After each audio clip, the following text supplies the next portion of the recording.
ang pagsubok na ito mula sa Allah subhanahu wa ta'ala para sa mga kamusliman. Anong dapat pa ipangangamba?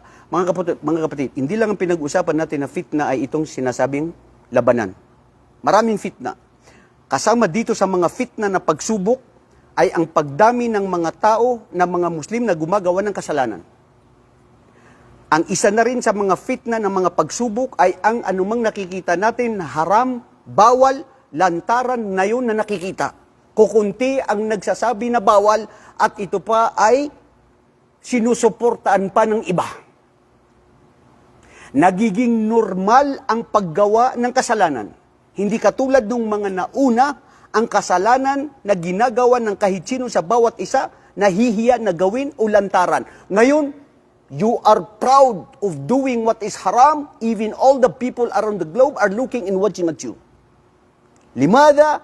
Lianna zuyyina lahumu shaitanu su'u a'malihim. Dahil si Satanas, si Iblis, ay ginawa niya sa kanila na bilang palamuti at pinaganda ang mga kasalanan na ito na para gawin ng mga kamusliman o ang mga tao na naniniwala sa Allah o lalong-lalo na ang hindi naniniwala sa Allah o sa Diyos na ito ay normal at ito na ang inyong dapat gawin because this is now the norms that is usually existing nowadays.